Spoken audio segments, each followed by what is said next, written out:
Ini dia sosok suami yang telantarkan keluarganya dan tinggalkan utang 1 miliar untuk menikah lagi. Dodi Fauzi Aprianto, seorang pria asal Karawang, Jawa Barat, mendadak menjadi buronan setelah kisahnya viral di media sosial. Dodi diketahui meninggalkan keluarganya setelah menikah lagi dan menelantarkan istri serta 2 buah hatinya. Dalam unggahan yang dibagikan oleh sang istri, Itsna, ia mengungkapkan bahwa Dodi tidak hanya pergi begitu saja, tetapi juga meninggalkan hutang lebih dari 1 miliar rupiah dan terlibat dalam penipuan yang membuatnya terkejut. Itsna yang menikah dengan Dodi sejak Mei 2013 mulai merasakan kejanggalan pada akhir tahun 2024 ketika suaminya jarang pulang ke rumah.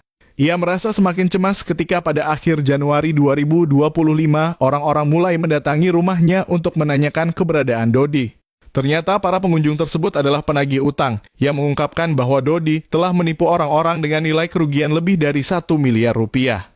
Itsna pun merasa sangat terkejut karena selama pernikahan mereka, ia tidak pernah diberi kemewahan dan selalu membantu ekonomi keluarga dengan bekerja sebagai guru.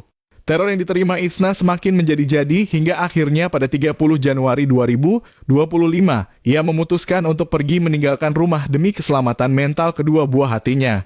Keputusan itu diambil setelah ia merasa terus-menerus diteror oleh orang-orang yang mencari Dodi. Kejutan lainnya datang ketika Itsna mendengar bahwa Dodi telah menikah lagi dengan seorang wanita bernama Rizcha Aprilia yang dilakukan secara diam-diam. Hal ini tentu semakin menyakiti Itsna, terutama karena Dodi menikah dengan mewah, sementara dirinya dan buah hatinya harus menderita. Dodi ternyata tidak hanya meninggalkan keluarganya, tetapi juga melakukan tindakan yang mencurigakan seperti menghilangkan buku nikah dan kartu keluarga mereka.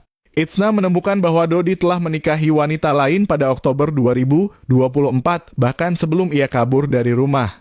Dodi juga tampaknya sudah menyiapkan kehidupan baru dengan memberikan mobil kepada istri barunya tersebut, yang semakin menguatkan dugaan bahwa pernikahan baru itu didasarkan pada hasil penipuan.